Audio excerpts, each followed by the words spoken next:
चलिए आज क्लास 12 का हम फिजिक्स शुरू करते हैं। पहला ही लेसन है इलेक्ट्रिक चार्ज एंड फील्ड, वैद्युत आवेश तथा क्षेत्र, इलेक्ट्रोस्टैटिक्स से ये पहला लेसन है हमारा। ओके, इसमें सबसे पहले छोटे छोटे डेफिनेशंस हैं, छोटे छोटे कॉन्सेप्ट हैं, उसको समझ लेने के बाद फिर हम देखेंगे कैसे इसमें डेरिवेशन है, किस तरह के डेरिवेशन है। तो हम एक रफली समझा रहे हैं, फिर आपको नोट्स भी देंगे, उस नोट्स को आप लेकर के कहीं फेयर कॉपी पे नोट कर लीजिएगा। राइट, तो हम समझते हैं। पहला टॉपिक है इलेक्ट्रिक चार्ज। पहला जो हमारा टॉपिक है वो है वैद्युत आवेश। वैद्युत आवेश क्या होता है समझते हैं इसको। वैद्युत आवेश बेसिकली किसी वस्तु का एक गुण होता है। वैद्युत आवेश किसी वस्तु का एक गुण होता है, प्रॉपर्टी होती है, और वो प्रॉपर्टी ये है कि यदि किसी वस्तु में वैद्युत आवेश है तो वह वस्तु किसी दूसरी वस्तु को या किसी दूसरी वस्तु के ऊपर क्या करेगी, वैद्युत बल आरोपित करेगी, इलेक्ट्रिक फोर्स एक्सर्ट करेगी, लगाएगी। यानी कि हम क्या कह सकते हैं, हम कहेंगे कि वैद्युत आवेश किसी वस्तु का वह गुण है जिसके कारण वह वस्तु दूसरे वस्तु पर वैद्युत बल आरोपित करती है, लगाती है। राइट, तो एक छोटी सी बात हो गई इलेक्ट्रिक चार्ज के बारे में कि यह किसी वस्तु का गुण है जिसमें वह किसी दूसरे वस्तु को क्या करती है, वैद्युत बल आरोपित करती है। ठीक है, अब इसको हम छोटा सा इंट्रोडक्शन है, इसमें देखते हैं कैसे क्या ये शुरू में कैसे इसकी अवधारणा आई, कैसे इसका कॉन्सेप्ट आया। तो क्या हुआ कि एक एक्सपेरिमेंट इसमें किया गया। इस एक्सपेरिमेंट में ज़रा सा समझिएगा, कांच की छड़ ली गई। मान लीजिए हमने क्या ले लिया, दो कांच की छड़ ले लिया। ओके, और इस कांच की छड़ को, दो कांच की छड़ लिया है। अभी समझिएगा दो का मतलब क्या है, क्यों दो कांच की छड़ लिया हुआ है। इस कांच की छड़ को हमने किससे रगड़ा, किस पे फ्रैक्शन दिया, किसके ऊपर काफ़ी रगड़ा, तो वो था रेशम का कपड़ा। तो रेशम के कपड़े पर हमने क्या किया, कांच की छड़ को रगड़ा। क्या एक्सपेरिमेंट समझ रहे हैं क्या हो रहा है, कांच की छड़ को हम क्या करें, रेशम के कपड़े पे रगड़े, दोनों कांच की छड़ को। ठीक है, फिर क्या करें, दोनों जैसे मान लो कि ये दो कांच की छड़ है, इसको हमने जो है रेशम के कपड़े पे खूब रगड़ा, और उसके बाद से इन दोनों छड़ों को एक पास लाए। तो जब हम इन दोनों को एक पास ला रहे थे तो ये दोनों एक दूसरे को क्या कर रही थी, दूर कर रही थी, रिपेल कर रही थी, अपनी तरफ आने से रोक रही थी। मतलब हम तो इसको एक दूसरे के पास ले जाने की कोशिश कर रहे थे, लेकिन ये क्या कर रही थी, पास ना होकर के एक दूसरे को क्या कर दे रही थी, प्रतिकर्षित कर दे रही थी, दूर कर दे रही थी। यानी कि क्या एक्सपेरिमेंट था, रेशम के कपड़े पर दो कांच की छड़ को रगड़ा गया, और फिर उस छड़ को जब पास ले जाया गया तो वे एक दूसरे को क्या कर दी, दूर कर दी, यानी कि प्रतिकर्षित कर दी। फिर एक दूसरा एक्सपेरिमेंट जरा देखिए, एक तो कांच की छड़ को आपने रेशम से रगड़ा ही है, एक तो कांच की छड़ हो गई, एक कांच की छड़ है, इसको हमने किससे रगड़ रखा है, इसको तो हमने रेशम के कपड़े से रगड़ रखा है। दूसरा क्या लिया, दूसरा मैंने एक आबनूस की छड़ ले लिया। क्या ले लिया, आबनूस की रॉड लिया, आबनूस की छड़ लिया। और ध्यान देना, आबनूस की छड़ को हम किससे रगड़े, बिल्ली की खाल से, बिल्ली की खाल या फर से हमने क्या किया, इसको रगड़ा। अब ये दूसरा एक्सपेरिमेंट हो रहा है, एक कांच की छड़ लिया, उसको रेशम से रगड़ा, दूसरा एक आबनूस की छड़ लिया और उसको बिल्ली की खाल से रगड़ा। फिर उन दोनों को, जैसे मान लो ये कांच की छड़ है और ये आबनूस की छड़ है, इन कांच की छड़ को रेशम से, आबनूस की छड़ को बिल्ली की खाल से रगड़े, और जब इसको हम पास ले गए तो ये दोनों ऑटोमेटिक इन दोनों छड़ों के बीच में क्या हो गया, आकर्षण हो गया, एक दूसरे को खींच ली, आकर्षित कर ली, अट्रैक्ट कर ली। समझ में आया, यानी कि एक छोटा सा एक्सपेरिमेंट उस समय हुआ था।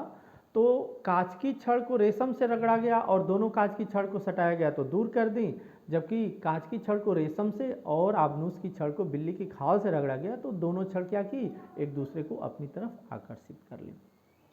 तो यहाँ से ये कंक्लूजन निकाला गया कि जो वैद्युत आवेश है वो क्या होगा, जो वैद्युत आवेश है वो क्या होगा, वो दो प्रकार का हो गया।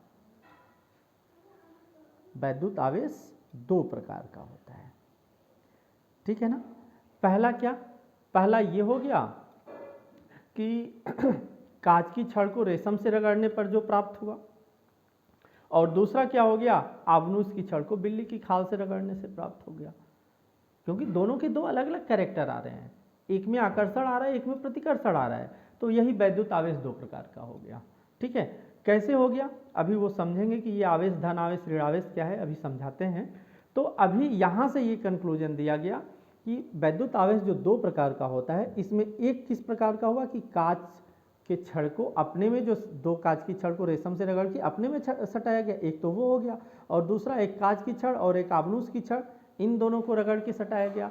तो ये दो तरह के वैद्युत आवेश हो गए, राइट। तो इसको हम कैसे समझें, मतलब क्या इसमें ऐसी घटनाएं घटी कि इस तरह की बातें हुई, ये जरा हम समझते हैं। तो वैसे मतलब एक छोटा सा इसमें ये आता है, इसका डिस्कशन करने से पहले एक साइंटिस्ट थे फ्रैंकलिन, एक साइंटिस्ट थे फ्रैंकलिन।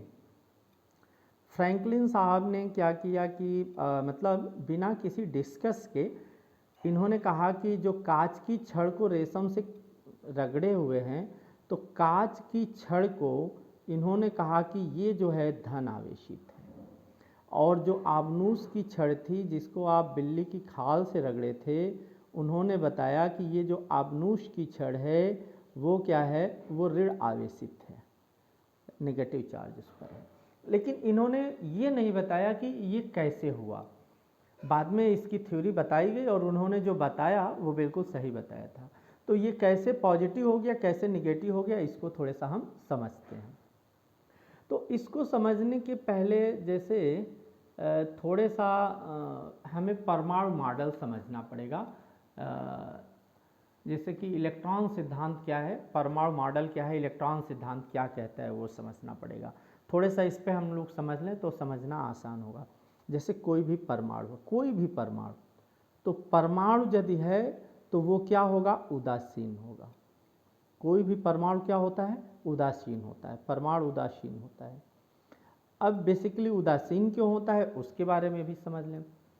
कोई भी परमाणु जिन तीन मूल कणों से बनता है, किसी भी परमाणु में जो मूल कण होते हैं, जो फंडामेंटल पार्टिकल होते हैं, वो क्या होते हैं, प्रोटॉन होते हैं, न्यूट्रॉन होते हैं और इलेक्ट्रॉन होते हैं। उदासीन क्यों होता है ये पहले हम समझते हैं, फिर हम समझेंगे कि ये कांच की छड़ धनात्मक कैसे हुई, आबनूस की छड़ ऋणात्मक कैसे हुई। तो थोड़े सा परमाणु मॉडल को हम समझ रहे थे इसमें। तो परमाणु उदासीन होता है, बेसिकली जो फंडामेंटल पार्टिकल हैं जिसमें बताया गया कि प्रोटॉन है, न्यूट्रॉन है और इलेक्ट्रॉन है। वैसे तो और भी हैं, और भी पार्टिकल हैं, जैसे पाई मेसन है, ओके, पॉजिट्रॉन है, ऐसे बहुत सारे पार्टिकल और भी पाए जाते हैं, लेकिन मूलतः हम तीन का नाम लेते हैं, प्रोटॉन, न्यूट्रॉन और इलेक्ट्रॉन का, राइट। तो परमाणु के बारे में ये बताया गया कि एक हर परमाणु का एक नाभिक होता है, राइट। ये क्या है, न्यूक्लियस है। और न्यूक्लियस नाम किसने दिया था, नाभिक नाम किसने दिया था, रदरफोर्ड ने। तो ये क्या हो गया, नाभिक हो गया। नाभिक में क्या होते हैं, नाभिक में न्यूट्रॉन होते हैं और प्रोटॉन होते हैं। आपको पता होगा न्यूट्रॉन तो उदासीन होता है, इस पर कोई चार्ज नहीं होता है, और प्रोटॉन जो होता है वो धन आवेश से आवेशित होता है। यानी कि किसी भी परमाणु का जो नाभिक होता है वो धन आवेश का होता है, क्योंकि न्यूट्रॉन का कोई आवेश नहीं होता है, ठीक है। और तो ये तो प्रोटॉन न्यूट्रॉन हो गया जो न्यूक्लियस में पाया गया, और न्यूक्लियस का आवेश कैसा होता है, धनात्मक होता है। अब इलेक्ट्रॉन क्या होते हैं, इलेक्ट्रॉन न्यूक्लियस के अंदर नहीं होते हैं, बल्कि न्यूक्लियस के बाहर जो ऑर्बिटल्स हैं इसमें इलेक्ट्रॉन होते हैं। इन सब ऑर्बिटल में इलेक्ट्रॉन फैले होते हैं, इस सब में इलेक्ट्रॉन होते हैं। तो इलेक्ट्रॉन का आवेश कैसा होता है, ऋणात्मक होता है। तो किसी भी परमाणु में जितने प्रोटॉन होते हैं उतने ही क्या होते हैं, इलेक्ट्रॉन होते हैं। प्रोटॉन पे जितना धन आवेश होता है उतना ही आवेश इलेक्ट्रॉन पे ऋण आवेश होता है, और वो आवेश कितना है, 1.6 × 10⁻⁻19 कूलम का आवेश है। इतना ही आवेश इलेक्ट्रॉन पे होता है लेकिन ये नेगेटिव होता है, और इतना ही आवेश प्रोटॉन पर भी होता है लेकिन वो क्या होता है, पॉजिटिव होता है।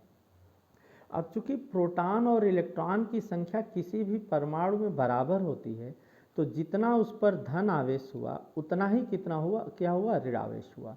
और समान प्लस चार्ज और माइनस चार्ज जब टोटल चार्ज निकालेंगे तो सेम है ना, एक पॉजिटिव है एक नेगेटिव है, इसलिए टोटल चार्ज क्या आ जाता है, जीरो आ जाता है, यानी कि परमाणु क्या हो जाता है, उदासीन हो जाता है। राइट, ये तो बात आप पहले भी जानते ही होंगे। तो ये बात अभी हमें समझ में आई कि प्रत्येक परमाणु क्या होता है, मूलतः उदासीन होता है, न्यूट्रल होता है। अब आते हैं कि एक चीज़ और समझ लें कि ये जो प्रोटॉन है, चूंकि वो न्यूक्लियस के अंदर है, इसलिए प्रोटॉन को न्यूक्लियस से बाहर करना थोड़े टफ है, ज़्यादा कठिन है कंपैरेटिवली इलेक्ट्रॉन के। क्योंकि इलेक्ट्रॉन न्यूक्लियस के बाहर ऑर्बिटल में होता है तो इलेक्ट्रॉन ईजिली निकल जाता है। किसके कंपैरेटिवली, प्रोटॉन के कंपैरेटिवली। ठीक है, तो किसी भी परमाणु का आवेशित होना किस पर निर्भर करता है, इलेक्ट्रॉन पर निर्भर करता है। तो क्या हो सकता है, किसी भी परमाणु पर इलेक्ट्रॉन, अतिरिक्त इलेक्ट्रॉन बाहर से आ सकता है, या तो उस परमाणु के न्यूक्लियस के बाहर जो इलेक्ट्रॉन हैं वो बाहर जा सकते हैं, किसी दूसरे जगह पे जा सकते हैं। अब यहीं पे हम समझते हैं, जैसे मान लीजिए ये कोई परमाणु है, इसका ये सब जितना प्रोटॉन है उतना इलेक्ट्रॉन है। अब जैसे मान लीजिए ये इलेक्ट्रॉन बाहर चला गया, ये इलेक्ट्रॉन यहाँ से क्या हो गया, निकल के बाहर चला गया। तो अब जरा बताइए आप, यानी कि इसने इलेक्ट्रॉन क्या किया, बाहर करने का मतलब इसने इलेक्ट्रॉन दे दिया। जब मान लीजिए ये इलेक्ट्रॉन इसने दे दिया तो प्रोटॉन तो बाहर गया नहीं, बाहर कौन गया, इलेक्ट्रॉन। यानी कि कौन सा आवेश कम हो गया, ऋण आवेश, इलेक्ट्रॉन का आवेश यानी ऋण आवेश कम हो गया।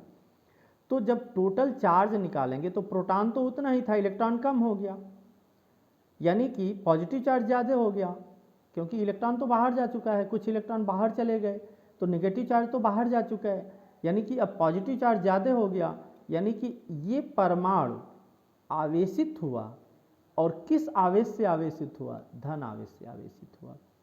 तो क्या निष्कर्ष निकला, यदि किसी परमाणु से इलेक्ट्रॉन बाहर गया, इलेक्ट्रॉन क्या हुआ, बाहर गया, तो वो परमाणु के ऊपर कैसा चार्ज आ जाएगा, धनावेश ज़्यादा हो जा रहा है तो उसके ऊपर धनावेश हो जाएगा। यानी कि कोई भी परमाणु इलेक्ट्रॉन जब डोनेट करता है तो उसके ऊपर धनावेश आ जाएगा। और इसी के अपोजिट यदि बाहर से कोई इलेक्ट्रॉन इस पर आ गया, अभी तो इसने डोनेट किया, बाहर किया, तो प्रोटॉन ज़्यादा हो गया यानी धनावेश ज़्यादा हो गया, तो इसके ऊपर धनावेशित हो गया, तो इलेक्ट्रॉन बाहर जाने से उस परमाणु के ऊपर धनावेश हो गया। और यदि बाहर से इलेक्ट्रॉन इसके ऊपर आ गया तो प्रोटॉन तो बढ़ा नहीं, प्रोटॉन तो हमेशा उतना ही रहता है, या तो इलेक्ट्रॉन ही बढ़ेगा या घटेगा। तो यदि बाहर से इलेक्ट्रॉन आ गया तो ऋण आवेश, नेगेटिव चार्ज ज़्यादा हो गया, यानी कि फिर क्या हुआ, ये ऋण आवेशित हो गया। तो यहाँ से क्या कंक्लूजन निकला कि यदि कोई परमाणु इलेक्ट्रॉन ग्रहण करता है या लेता है तो उसके ऊपर कौन सा चार्ज आ जाएगा, नेगेटिव चार्ज आ जाएगा। समझ में आया। अब चलिए फिर हम इस पे आते हैं, कांच की छड़ और आपनूस की छड़ पे आते हैं, क्यों ये पॉजिटिव क्यों ये निगेटिव हुई। जरा देखना, बहुत आसान सी बात है। जब कांच की छड़ को रेशम से रगड़े तो क्या होता है, जो कांच का परमाणु है, जो कांच का परमाणु है उससे कुछ इलेक्ट्रॉन निकल जाते हैं। कांच के परमाणु से इलेक्ट्रॉन क्या होते हैं, निकल जाते हैं, और निकल कर किस में चले गए, रेशम में चले गए। ठीक है ना। तो जब कांच के परमाणु से इलेक्ट्रॉन निकल गए तो अभी आपने देखा कि इलेक्ट्रॉन के बाहर जाने से पॉजिटिव चार्ज हो जाता है, क्योंकि प्रोटॉन उतना ही रहता है ना, प्रोटॉन तो उतना ही है, इलेक्ट्रॉन भी उतना है, इलेक्ट्रॉन चला गया यानी इलेक्ट्रॉन कम हो गया, धन आवेश ज़्यादा हो गया। तो कांच के परमाणु से इलेक्ट्रॉन किस में चले जाते हैं, रेशम के कपड़े में चले जाते हैं रगड़ने से। तो जब इलेक्ट्रॉन निकल गए तो कांच के ऊपर कैसा आवेश आ गया, कांच की छड़ के ऊपर धन आवेश आ गया। इसके विपरीत क्या होता है, जब आपनूस की छड़ को बिल्ली के फर से, बिल्ली की खाल से आप रगड़ते हैं तो बिल्ली की खाल से इलेक्ट्रॉन निकल करके आपनूस की छड़ में आ जाते हैं। बिल्कुल उल्टा हो रहा है ना। क्या हुआ, बिल्ली की खाल से इलेक्ट्रॉन निकल के किस में आ गया, आपनूस की छड़ में आ गए। तो जब इलेक्ट्रॉन आ गए ज़्यादा, इलेक्ट्रॉन उसने ग्रहण कर लिया, तो फिर उसके ऊपर कौन सा आवेश हो जाएगा? ऋण आवेश हो जाएगा, जैसे अभी समझाया गया। तो जो फ्रैंकलिन ने कहा था, इन्होंने तो बिना डिस्कस के कहा था, लेकिन बाद में वही बात सही हुई, इलेक्ट्रॉन थ्योरी से वही बात सही हुई कि कांच की छड़ को रेशम से रगड़ने पर कांच के इलेक्ट्रॉन रेशम में चले जाते हैं, इसलिए कांच धन आवेशित हो जाता है। आबनूस की छड़ को बिल्ली की खाल से रगड़ने पर बिल्ली की खाल से इलेक्ट्रॉन आबनूस की छड़ पे आ जाते हैं, इसलिए आबनूस की छड़ क्या हो जाती है? नेगेटिव चार्ज से आवेशित हो जाती है। ये तो बात बिल्कुल समझ में आ गई होगी ना। अच्छा जी, अब थोड़ा सा कुछ और कॉन्सेप्ट समझ लेते हैं। अभी ये सिंपल इंट्रोडक्शन ही है, हम लोगों का डेरिवेशन चलेगा तो समझ में आएगा कि इसमें डेरिवेशन कैसे है, क्या है। ये छोटे छोटे कॉन्सेप्ट समझे रहेंगे तो डेरिवेशन भी आसान रहेगा। हाँ जी, अब अगली प्रॉपर्टी हम क्या समझते हैं विद्युत आवेश के बारे में, वो ये है कि किसी भी वस्तु को आवेशित करने का, अभी तक जो हमने पढ़ा इससे क्या कंक्लूजन निकला? किसी भी वस्तु को आवेशित करने का अर्थ क्या है? या तो उस वस्तु से इलेक्ट्रॉन हटा दिया गया, या तो उस वस्तु पर कुछ अतिरिक्त इलेक्ट्रॉन बाहर से दे दिया गया, राइट। यानी कि किसी भी वस्तु को आवेशित करने का मतलब है उस वस्तु के ऊपर या तो बाहर से इलेक्ट्रॉन आए हैं, या तो उस वस्तु ने इलेक्ट्रॉन को बाहर किया है, डोनेट किया है। अच्छा, अब ये इलेक्ट्रॉन का स्थानांतरण, अभी तो बहुत सारे तरीके हैं इलेक्ट्रॉन को बाहर करने, अंदर करने के बहुत सारे तरीके हैं, लेकिन यहाँ पे जो हम लोग पढ़ रहे हैं इलेक्ट्रोस्टैटिक पढ़ रहे हैं ना, तो यहाँ पर हम ये बताएंगे कि यहाँ इलेक्ट्रॉन का जो स्थानांतरण हुआ है वो दो अलग अलग पदार्थों के, दो भिन्न पदार्थों के परस्पर रगड़ने के कारण हुआ है। ध्यान देना है, दो भिन्न पदार्थ हैं, एक कांच की छड़, एक रेशम का कपड़ा है, दोनों भिन्न पदार्थ हैं, इनके रगड़ने के कारण ये आवेशित हुआ है, रेशम भी आवेशित हुआ है।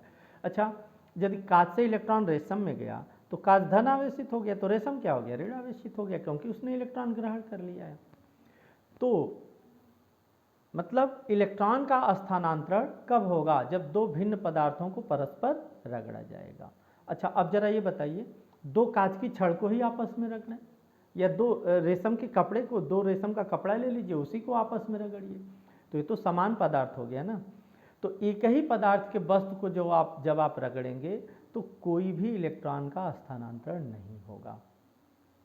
जैसे दो आबनूस की छड़ रखिए, रगड़िए, दो कांच की छड़ अपने में रगड़िए, तो इलेक्ट्रॉन का स्थानांतरण नहीं होगा, और जब इलेक्ट्रॉन का स्थानांतरण नहीं होगा तो वो वस्तु आवेशित नहीं होगी। तो ध्यान देना है कि आवेशित होने के लिए, इलेक्ट्रोस्टैटिक में आवेशित होने के लिए अलग अलग वस्तुओं को रगड़ना है। यदि एक समान वस्तुओं को रगड़ेंगे तो वस्तु आवेशित नहीं होगी। अब यहाँ पे आप ये ना दिमाग लगाइएगा कि जैसे मान लीजिए कोई दो वुडन है, लकड़ी है, उसको रगड़ दीजिए तो वो भी आवेशित होगा नहीं, जहाँ पे फ्री इलेक्ट्रॉन होगा वहीं पर होगा। आगे ये सब बातें आपको बताई जाएंगी।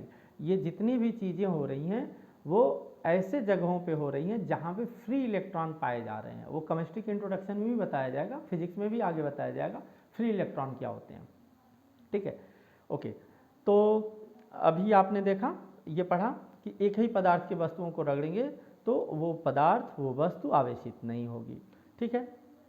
अब क्या है, जैसे मान लीजिए परमाणु है, यही परमाणु, जैसे अभी मैंने बताया कि ये परमाणु है, इस परमाणु का अपना कुछ द्रव्यमान होगा, ठीक है। यही परमाणु फिर क्या हो जा रही है? आवेशित हो जा रही है, तो इसका भी कुछ द्रव्यमान होगा, ये आवेशित परमाणु है। अच्छा, जब आवेशित परमाणु होगी तो उसी आवेशित परमाणु को ही हम क्या कहते हैं? आयन कहते हैं, चाहे वो धन आयन होगा या तो ऋण आयन होगा। तो जो परमाणु का द्रव्यमान होगा और जो आवेशित परमाणु यानी कि आयन का जो द्रव्यमान होगा, उसी परमाणु का द्रव्यमान और वही परमाणु आवेशित होने के बाद द्रव्यमान, दोनों अलग अलग होंगे। आवेशित परमाणु का द्रव्यमान कम भी हो सकता है और अधिक भी हो सकता है। मतलब क्या है, इस परमाणु का द्रव्यमान निकाल लीजिए और इसी परमाणु को आवेशित कर दीजिए, तो या तो इस परमाणु के द्रव्यमान से आवेशित परमाणु का द्रव्यमान कम भी हो सकता है, अधिक भी हो सकता है, ये किस पे डिपेंड करेगा। मान लीजिए ये परमाणु ने क्या किया, इलेक्ट्रॉन डोनेट कर दिया, त्याग दिया, तो जितना इलेक्ट्रॉन उसने डोनेट किया, जितना इलेक्ट्रॉन उसने त्यागा, उतना इलेक्ट्रॉन का द्रव्यमान आवेशित परमाणु के जो द्रव्यमान होंगे वो कम हो जाएंगे। और मान लीजिए इस परमाणु ने बाहर से इलेक्ट्रॉन को ग्रहण कर लिया, तो जितना इलेक्ट्रॉन ग्रहण करेगा उतने इलेक्ट्रॉनों का द्रव्यमान इसमें जुड़ जाएगा, यानी कि उस समय क्या हो जाएगा, आवेशित परमाणु का द्रव्यमान अधिक हो जाएगा। तो समझ में आ रहा है ना, यानी कि आवेशित वस्तु का द्रव्यमान कम भी हो सकता है, अधिक भी हो सकता है। अब जरा समझिए, यदि आवेशित वस्तु क्या है, धन आवेशित है, धन आवेशित का मतलब क्या है, उसने इलेक्ट्रॉन दिया है, तो उस समय उसका जो द्रव्यमान होगा वो क्या हो जाएगा, कम हो जाएगा, क्योंकि इलेक्ट्रॉन दिया है।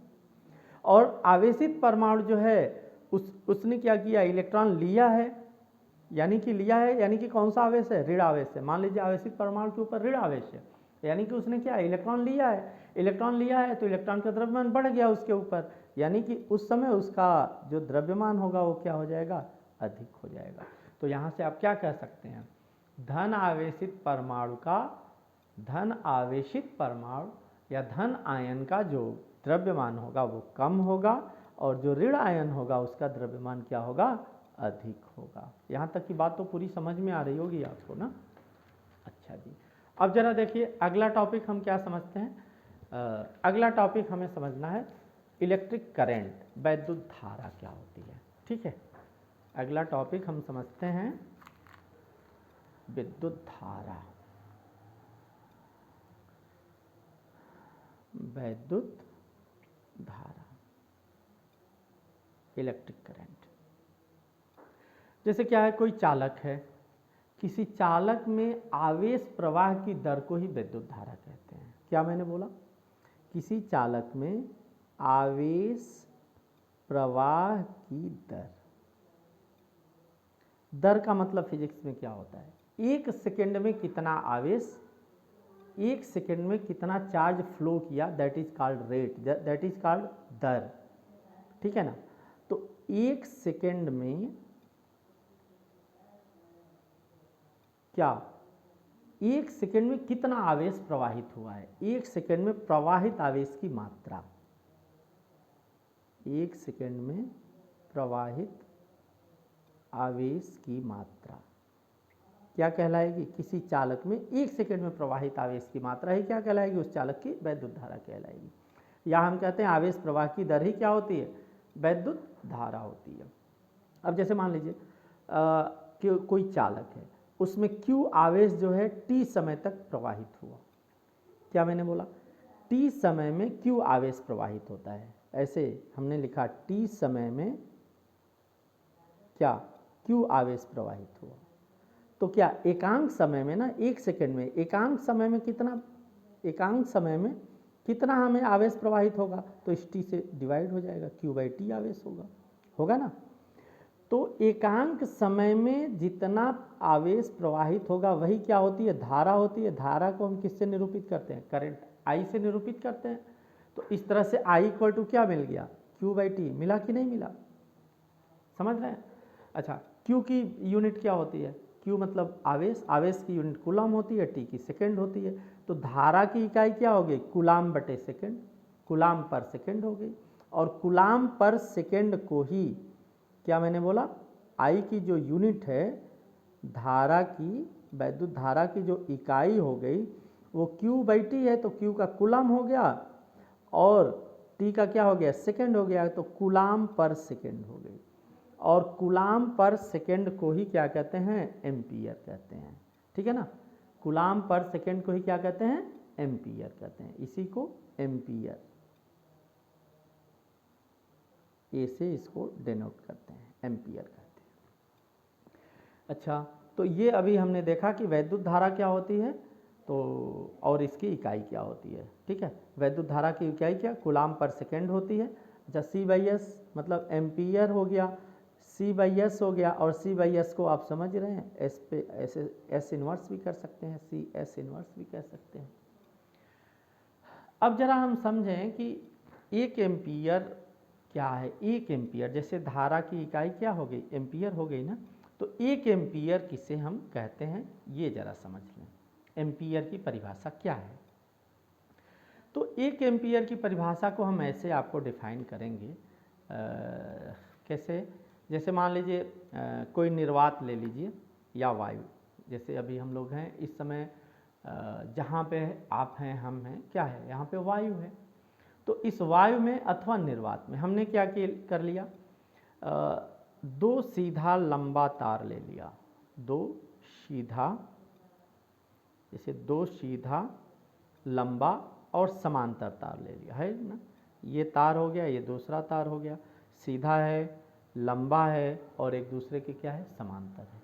अगली बात क्या है, इनके बीच की दूरी, ये जो तार है ना, दो सीधे लंबे समांतर तार के बीच की दूरी कितनी हो गई, 1 मीटर हो गई। तो बहुत ध्यान से 1 एम्पियर की परिभाषा जरा समझना, क्या मैंने लिया है, निर्वात अथवा वायु में दो लंबे सीधे समांतर तार जिनके बीच की दूरी 1 मीटर है। एक ही वैद्युत धारा हम इन दोनों तारों में प्रवाहित कर रहे हैं, ठीक है। एक ही वैद्युत धारा इन तारों में मैं क्या कर रहा हूं, प्रवाहित कर रहे हैं। और इस तरह से हम वैद्युत धारा प्रवाहित करें कि ये जो तार हैं इनके 1 मीटर की लंबाई में, प्रति मीटर लंबाई में कितने का बल उत्पन्न हो, 2 × 10⁻⁻7 न्यूटन का बल उत्पन्न हो। तो तार में जो प्रवाहित धारा होगी वो कितनी होगी, 1 एम्पियर की होगी, राइट। फिर से समझिए मैंने क्या किया, थोड़ा सा डेफिनेशन है अलग तरह का, फिर से सुनिए। निर्वात अथवा वायु में स्थित दो सीधे लंबे व समांतर तारों के बीच की दूरी 1 मीटर है तथा इसमें एक ही वैद्युत धारा प्रवाहित की जा रही है। इन तारों में एक ही वैद्युत धारा प्रवाहित की जा रही है और वह धारा इस तरह से प्रवाहित की जा रही है कि उनके बीच प्रति मीटर लंबाई, 1 मीटर लंबाई में कितना बल लग रहा है। जैसे आप धारा प्रवाहित कर रहे हैं ना, तो धारा प्रवाहित करने से इस पर क्या लगेगा, बल लगेगा। तो इतनी धारा आपको इसमें फ्लो करानी है, इतना करंट फ्लो कराना है कि इनके 1 मीटर के तार में कितना हमें बल लग जाए, 2 × 10⁻⁻7 न्यूटन का बल लग जाए। तो निश्चित रूप से इतना यदि बल लगा, एकांक मीटर की लंबाई में इतना यदि बल लग रहा है, तो निश्चित रूप से वो करंट कितना फ्लो किया गया है, 1 एम्पियर करंट फ्लो किया गया है। तो ये इसकी परिभाषा एक बार फिर से सुन लीजिए। मैंने बोला यदि निर्वात अथवा वायु में स्थित दो सीधे लंबे समांतर तारों जिसके बीच की दूरी 1 मीटर है, एक ही वैद्युत धारा प्रवाहित करने पर तारों के बीच प्रति मीटर लंबाई में 2 × 10⁻⁻7 न्यूटन का बल उत्पन्न हो, तो प्रत्येक तार में प्रवाहित धारा की मात्रा 1 एम्पियर होती है, राइट। ये जो है 1 एम्पियर की परिभाषा हो गई, ठीक है। एम्पियर तो समझ में आ गया। अब जरा हम समझ लें, जैसे अभी आपने लिखा यहाँ पे I = Q/T लिखा है ना, क्या लिखा है, I = Q/T लिखा हुआ है। तो यहाँ से हम कह सकते हैं Q = IT, हो ही जाएगा, Q = IT, यानी कि वैद्युत आवेश बराबर वैद्युत धारा गुणे समय। यहाँ से अच्छा, आवेश का मात्रक क्या है, अभी देखा, आवेश का मात्रक कूलम है। तो 1 कूलम क्या होगा, 1 कूलम की परिभाषा आसान है, 1 कूलम की परिभाषा आसान है, कैसे कहोगे, जैसे किसी चालक में Q = IT है ना, तो किसी चालक में 1 एम्पियर की धारा, किसी चालक में 1 एम्पियर की धारा, 1 एम्पियर की धारा 1 सेकेंड तक प्रवाहित हो, T 1 सेकेंड है ना, तो आवेश की मात्रा कितनी होगी, 1 कूलम होगी। तो 1 कूलम की परिभाषा क्या हुई, यदि किसी चालक में 1 एम्पियर की धारा 1 सेकेंड तक प्रवाहित हो, यदि किसी चालक में 1 एम्पियर की धारा 1 सेकेंड तक प्रवाहित हो, तो इस चालक से गुजरने वाले आवेश की मात्रा कितनी होती है, 1 कूलम होती है, राइट। तो 1 कूलम क्या हो गया, 1 कूलम = 1 एम्पियर सेकेंड। ये बताता है 1 एम्पियर का करंट 1 सेकंड तक फ्लो होगा तो कंडक्टर में जो चार्ज होगा 1 कूलम का होगा। यहाँ तक की बात हमें उम्मीद है समझ में आ रही होगी। अच्छा, अभी मैं एक नोट्स आपको दे दूंगा, वो नोट्स आप स्क्रीनशॉट ले लीजिएगा और उसको लिख लीजिएगा। और इसके बाद जो फिजिक्स का टॉपिक आएगा, अभी एक छोटा सा टॉपिक और बता देंगे, इसके बाद से मेन डेरिवेशन का टॉपिक आएगा, जैसे कूलॉम लॉ हुआ और इसके बाद इलेक्ट्रिक फील्ड हुआ और इलेक्ट्रिक पोटेंशियल वगैरह, ये सारी चीज़ें आगे आएंगी। ये तो अभी क्या है, एक छोटा सा कॉन्सेप्ट है उन सब चीज़ों को समझने के लिए। अच्छा, एक चीज़ और हम समझ लें, क्या है वो, आवेश जो होता है उसकी क्वांटम प्रकृति होती है। आवेश की प्रकृति कैसी होती है? क्वांटम प्रकृति। वो आवेश की क्वांटम प्रकृति का मतलब ये हुआ कि जैसे कोई वस्तु है, जैसे ये कोई परमाणु ही था यहाँ पे, तो कोई परमाणु, ये था ना परमाणु यहाँ पे, तो ये इलेक्ट्रॉन या तो त्याग रहा था या तो ग्रहण कर रहा था। तो जैसे जैसे त्यागेगा तो क्या है, जैसे मान लो 1 इलेक्ट्रॉन त्यागा, 2 इलेक्ट्रॉन त्यागा, 3 इलेक्ट्रॉन, ऐसे, या फिर 1 इलेक्ट्रॉन एक्सेप्ट ग्रहण किया, 2 इलेक्ट्रॉन ग्रहण किया, 1/2 इलेक्ट्रॉन नहीं ना ग्रहण करेगा। तो यही क्वांटम प्रकृति है कि किसी वस्तु को आवेश जो है एक न्यूनतम इकाई के क्या पूर्ण गुणज के रूप में ही दिया जा सकता है। जैसे मान लीजिए कोई परमाणु है, इस परमाणु को हम आवेशित कर रहे हैं, हम इसको इलेक्ट्रॉन दे रहे हैं, तो जब भी इलेक्ट्रॉन देंगे तो 1 इलेक्ट्रॉन, सबसे न्यूनतम कितना इलेक्ट्रॉन, 1 इलेक्ट्रॉन आप देंगे।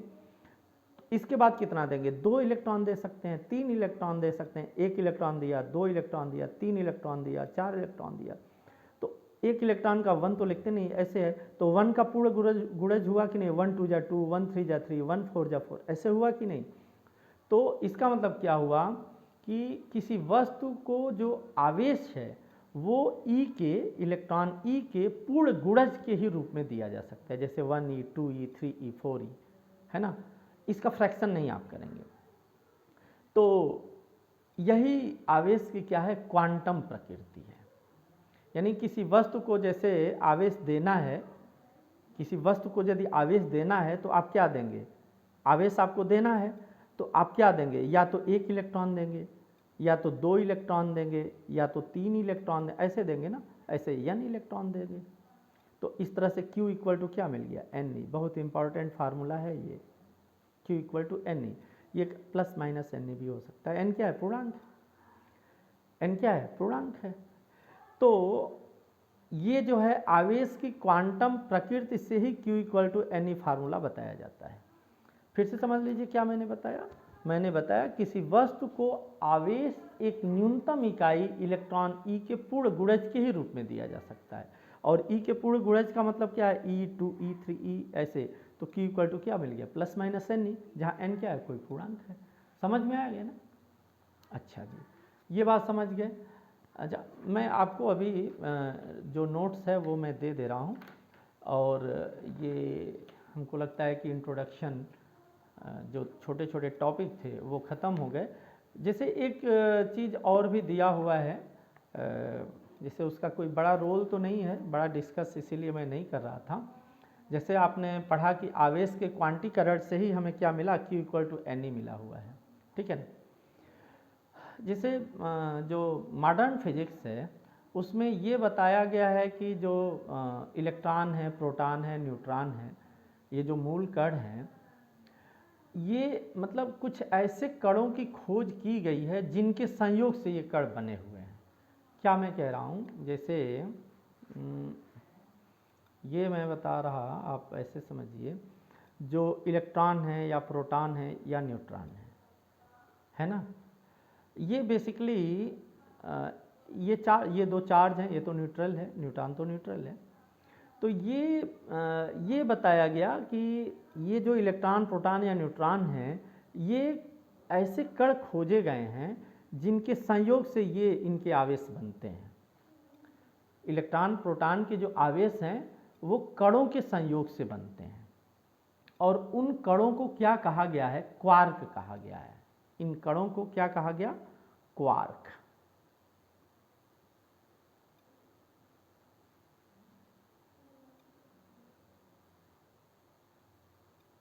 क्वार्क कहा गया है।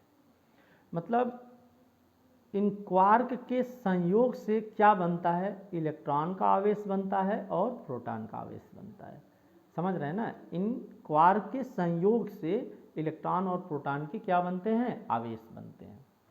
और ये क्वार्क कितने हैं, ये भी एक कण है ना, क्वार्क भी क्या है, कण है। ये क्वार्क कितने तरह के हैं, 6 प्रकार के हैं, 6 टाइप के हैं।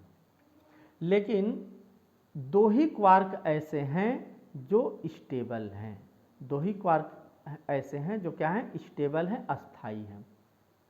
इसमें ये कहा गया कि एक अप क्वार्क होगा, एक क्या होगा, अप क्वार्क होगा, और अप क्वार्क का जो आवेश होगा, अप क्वार्क का जो चार्ज होगा वो क्या होगा, +2/3e होगा। और एक क्या होगा, डाउन क्वार्क होगा, डाउन क्वार्क होगा, और इसका जो चार्ज होगा वो होगा -1/3e।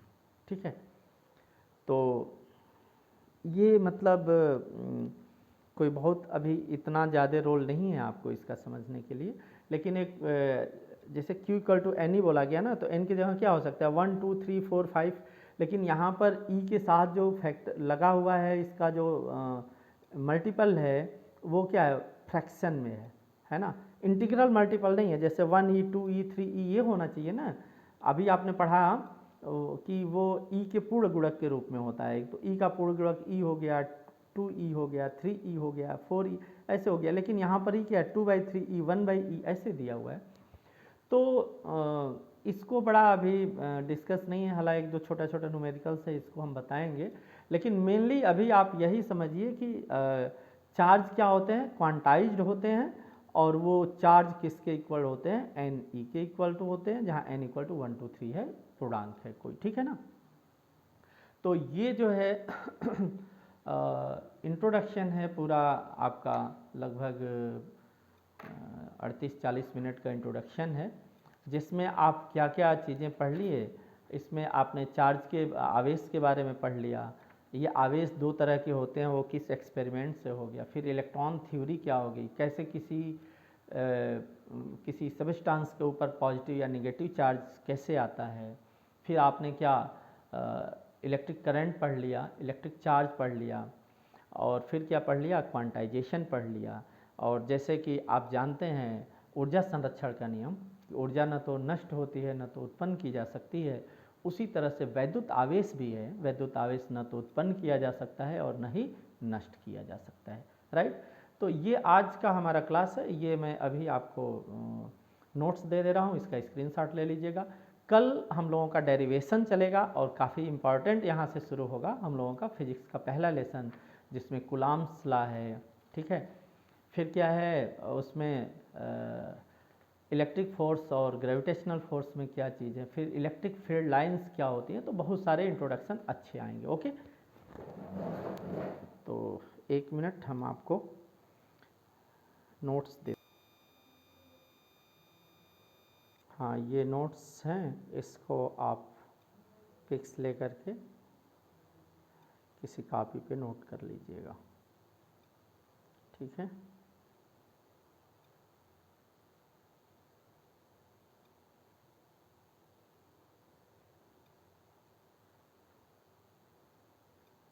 इसको 2 बार में आप इसको पिक्स लीजिएगा तो हो पाएगा। कोशिश तो किया हूँ कि पूरी तरह से हो जाए, ठीक। तो यहाँ से शुरू है ना, यहाँ से शुरू है, यहाँ का पिक्स ले लीजिए, और फिर इसी पेज पे ये इसका ले लीजिए, ठीक है। हाँ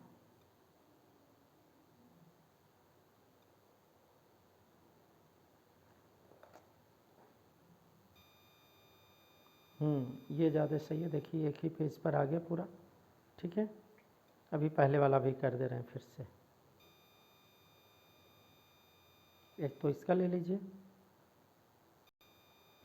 और ये पहला वाला पेज है, इसका भी ले लीजिए, है ना।